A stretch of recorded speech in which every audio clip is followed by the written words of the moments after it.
a major physical challenge, a walk to escape the buzz of modern life. And now the Pennine Way has reached its own milestone. It's 50 years old. In this series, I'm seeing the Pennines in a very different way. It's nice to have a little challenge in your life and see if you can still do it. But I'm also looking at life along the trail, just how much has changed since the first walkers set out on the Pennine Way all those years ago.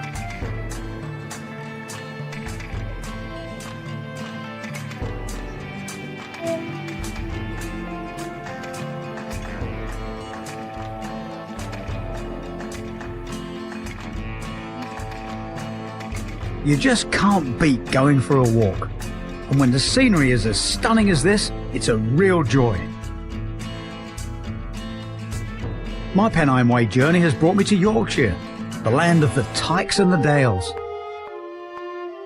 In this episode, I'm picking up the path as it heads towards the tourist hotspot of Malham. It's then north past the Three Peaks before dropping down to the market town of Hawes. It's then onwards and upwards for a well-earned pint at Britain's highest pub at Tan Hill. I'm Paul Rose, and I've been lucky enough to explore all over the planet. But the Pennine Way is new territory for me. I'm not walking every mile of the route, but I'm looking forward to sampling some of the best bits. And this is one of the places that makes the Pennine Way so special. I'm heading for a place of pilgrimage near the village of Haworth.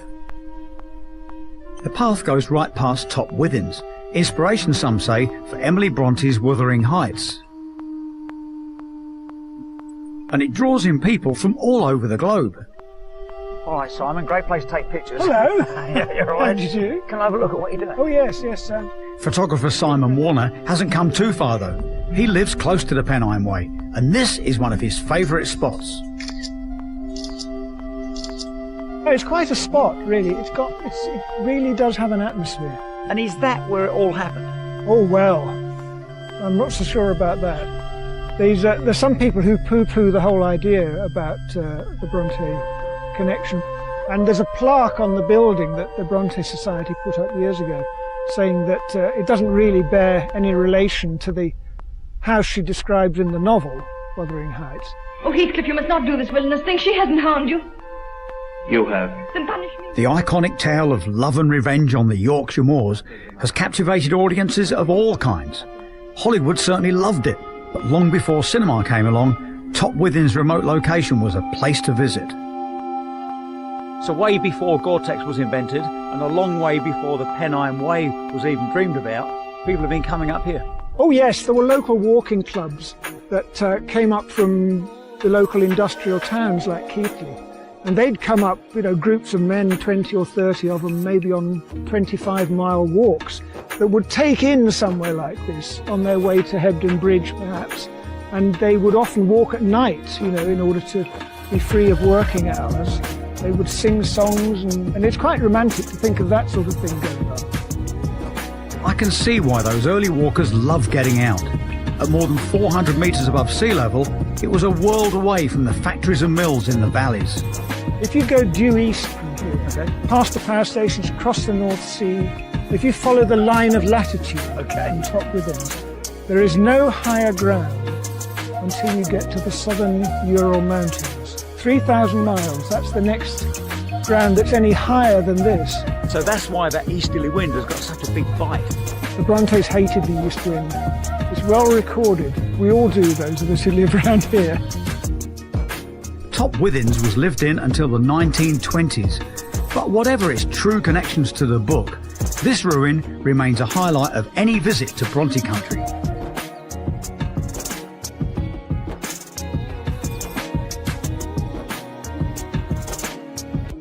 Next stop on my Pennine Way journey is the Yorkshire Dales village of Malham, and my visit has coincided with one of the big dates in the calendar. It's Malham Show. We are on time for the Grand Parade. The event's been here for as long as anyone can remember, and not much has changed.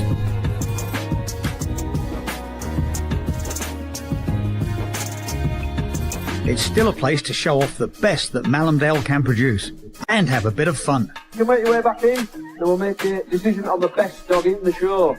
I've been asked to judge the dog show, and I'm spoilt for choice. Best looking dog, right? And they're all absolutely beautiful.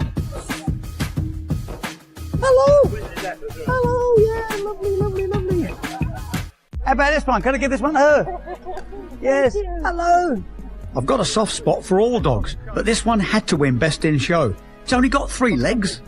There you go. Yes, well done, yes. She's lovely. Well done. Malham has special significance for anyone doing the Pennine Way. The route was launched here in April 1965. Its architect was Tom Stevenson, a man who didn't shy away from confronting landowners. I remember being on one of these hills as a lad. The gamekeeper came up to me and he said, "Was to know that trespassing?" I said, what are you going to do about it? Prosecute or shoot? Tom was a journalist and rambler who wouldn't take a backward step in his campaign to establish a long green trail across the north's rugged uplands. He wanted the walk to be a physical test, and the route, which starts at Edale in the Derbyshire Peak District and ends at Kirk Yetholm in Scotland, is certainly that. And when it was officially opened in Malham, it caused a bit of a stir.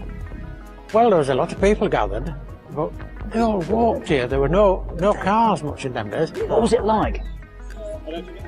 Well, it was a bit primitive. There were no crowds or no microphones or anything. They were all in the walking gear. That was the funny part about it. It was a big occasion, but they were all dressed in their outdoor clothes.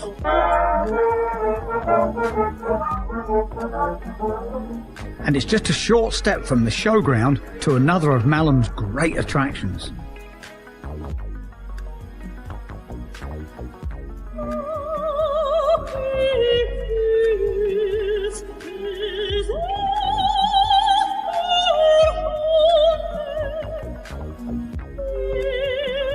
Wow.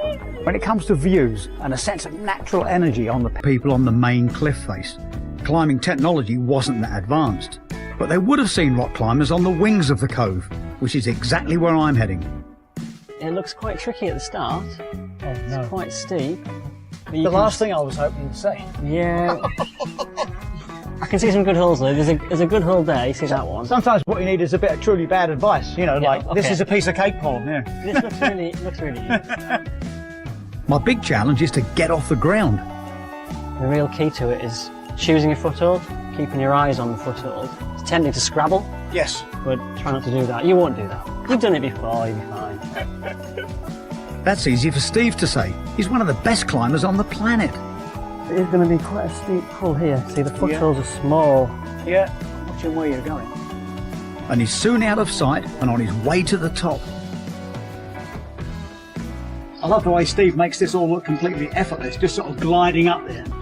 You'll soon see how hard it is when I get on there. How you getting on, Steve? Yeah, nearly up. I'll let you know when I'm up. Okay, I'm at the top now. Okay, nice one. All right, Steve, here I come, mate. Okay, go to it. What's tricky is remembering exactly what Steve did, because he did make it look so easy. It's been a while since I've done any climbing as tough as this, but here goes. Nice one. The old muscle memory is starting to kick in, but crikey, it hurts. Whoops. I reckon you're cruising that. I'm off the ground, Steve. Oh yeah, he's zooming now. I don't know. I'm beginning to wonder whether I've bitten off more than I can chew.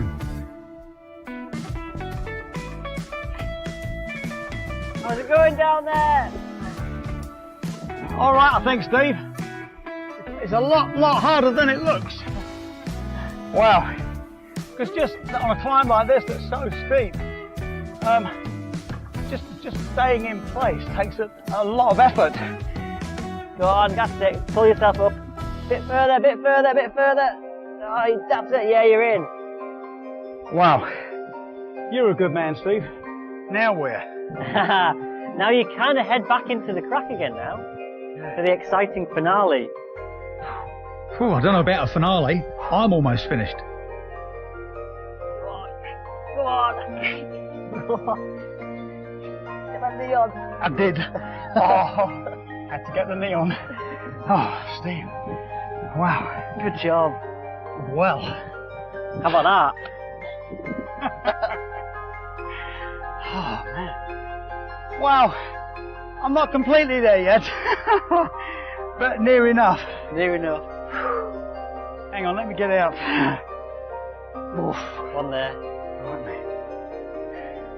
Good job, dude. Good, eh? Good route. Thank you, Steve. What a perfect way to enjoy the Pennine Way. Woof. Yeah, what a view, eh? Oh, yeah. Beat that. Yeah, this has been a great day. Really good, isn't it? The climbing was exhilarating, but with my arms aching and heart still racing, I'm heading deeper into the Yorkshire Dales.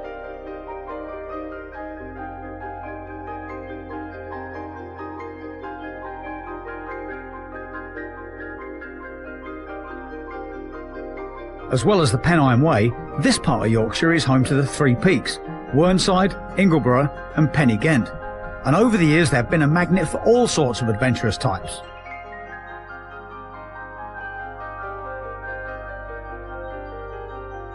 Number 74 has just gone through there, I think. When John Noakes and his faithful sidekick Shep came here for Go With Noakes, he found himself acting as a steward on a cyclocross challenge. Oh, you're doing very well, number one. That's why he's number one. Some were having better luck than others. Oh, there goes number two.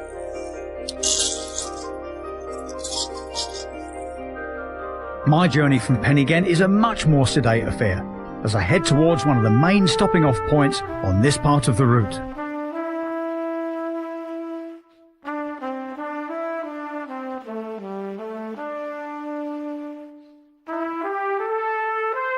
This is Horton in Ribblesdale, where two great walking trails meet. It's a great place. It's an iconic centre for walking in Britain. It's on the Pennine Way, and it's the place to stop if you're going to do the Three Peaks. And of course it means a lot to us when we do these walks, so we're all compelled to write, and thousands of people have put their notes in the great logbook. But it's given me quite a sense of what people are really up against. You know, there's a brilliant one here. Started with 3 friends who have all since dropped out. And there's one here. Wet. I was lucky my tent didn't capsize. This part of the Yorkshire Dales attracts visitors for all sorts of reasons. Some come to see the Ribblehead Viaduct on the Settle-Carlisle railway line. I think the 24 arches carrying this quarter-mile stretch of track have added even more grandeur to the landscape. But there's a less visible highlight that's been bringing people here for years. The limestone caves of the Yorkshire Dales are world famous.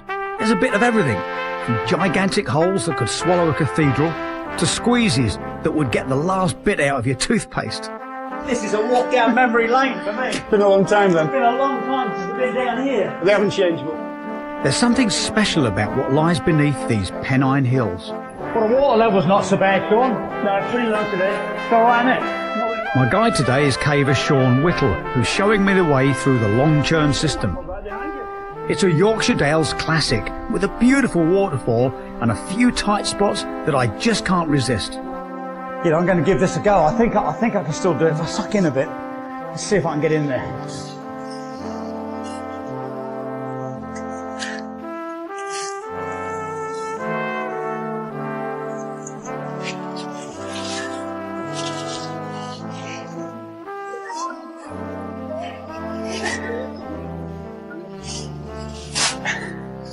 It's a bit tighter than I remembered.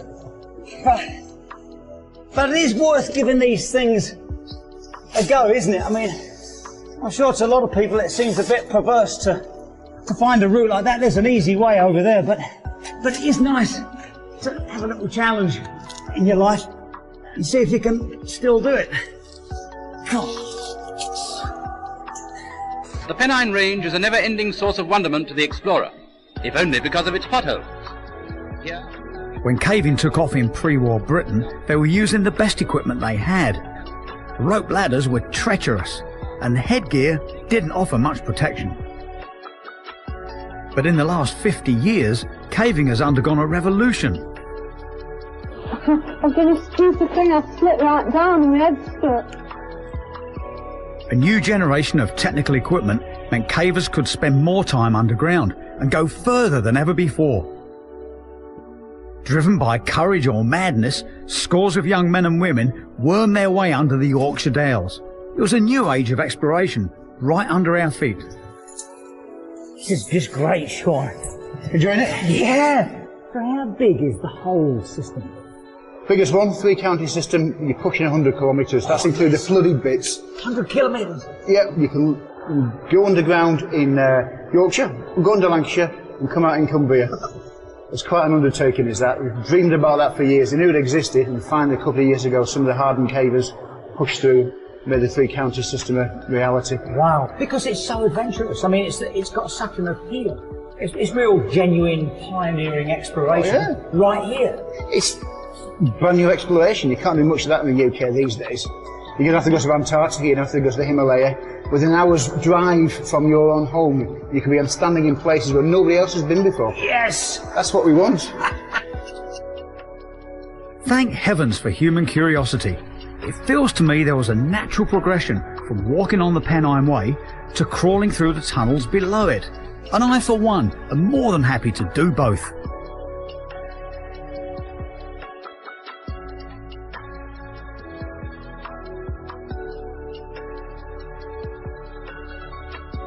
Back above ground, I'm in the capital of Wensleydale, in the small market town of Hawes. It's a great place to stock up and witness a local spectacle. 99 p tomato, 99 p £100, £100 if you like, have £100, everybody else have. Now the slack. There's been an auction mart at Hawes since the turn of the 20th century, and it's as traditional as they come. 75. Spending all the way, 42 kilos, them's a good pen of them. How much for all? Anybody start one of this time? Anybody start at 100? First prize out of Mealy House. It's still the place for the farming community of Wensleydale and beyond to gather and have a bit of a natter. See, this is great. This is something that hasn't changed in 50 years of the Pennine Way. It's the backbone of the social and economic structure of the region. You know, sheep farming. And it all comes together here at the Hawes Auction Mart. So glad I stopped in to see it. £60, mate. £60 if you like, have a £60, about a £60, about a £60. There's just a few hundred sheep going through the mart today, but at certain times of the year, this place is pure bedlam, with up to 15,000 animals going through the auction in one day. About £101, about 2, about 102, 103, 103, 103, 4, 100. It might be quieter today, but traders are still looking for a bargain. 107.50, Arthur Slack 1. Arthur Slack is buying for the meat trade and has been coming to the auction for half a century. So in 50 years, what's changed in this market, you reckon? Well, they're about 4 times the price now they were then. Are they? Aye. Same number of sheep? There was a lot more sheep then. Is there? But you know, foot and mouth wiped a lot out. Yes. The numbers have never got back. Well, the price is good. They are at the moment. Are they? Because there's a shortage at the moment. Yes. So there's like a timing thing as to when the farmers bring the sheep in, That's right? it. You see the lamb up here in the end of March and April. Well, there isn't many lambs coming forward yet. So there's a shortage of lamb, which makes them dear. Got it. It's like anything else. Supply and demand. Supply and demand, and there's very fine lines. Yeah. Arthur certainly knows his livestock, unlike me. What's that? It's a goat. What's he doing in it? Oh, there we go. Having worked out the difference between a goat and a sheep, I think it's time for me to move on.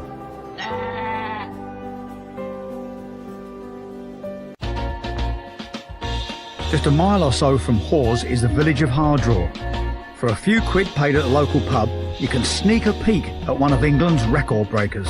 It's worth making a little detour off the Pennine Way to come here to Hardraw Force, the highest waterfall above ground in England. It's been drawing people here for centuries, including artists like Turner. It's a great feeling here. The only thing that would make it more perfect for me, if I happened to be here on the same day in the 19th century when Charles Blondin, the famous tightrope walker, put a cable across here and stopped halfway across to cook an omelette.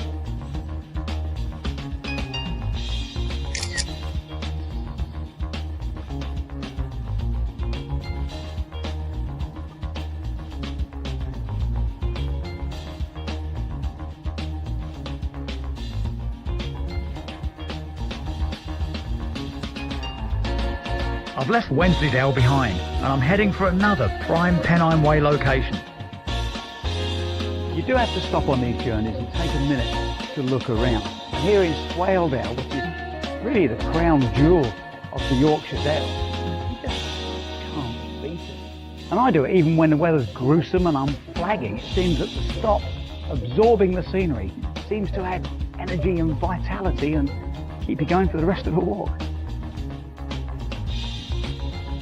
This is a land of stone barns, big views and beautiful villages. Thwaite has a resident population of around 20, but despite its small size, it's produced some remarkable people. Thwaite's big claim to fame is the Kearton brothers, Richard and Cherry. Over 100 years ago, they were at the cutting edge of nature photography and filmmaking. And Cherry Kearton is considered to be the godfather of wildlife documentaries. Ladies and gentlemen, let me put you out of your misery at once. You are not going to see me for long. Although I'm inviting you to come on this trip with me, you will only see me occasionally. Cherry wasn't averse to a bit of self-publicity. He even made a film about his early life in Yorkshire. I was born in the Yorkshire village of Thwaite, Swaledale, situated in the very heart of the wild moorlands. And his deep love of all things that flew, walked or crawled began here. He had a great reputation of growing up as a proper country boy. He had great talents of being able to tickle trout, get fish just out the river with no fishing gear. But some decide this is far enough. We've had 3 chefs do that. The young boy, I said, what are you doing? He said, Pennine Way. I said, you don't look like the boy that's doing the Pennine Way. His name was Sean. And I said, do you fancy a job? He said, yeah. I said, I like cooking. And he was our chef for 18 months. Oh, marvellous. So, yeah, we'll get him all. I can certainly see the lure of life at the highest pub in Britain. But I'm not ready to call time on my Pennine Way journey just yet.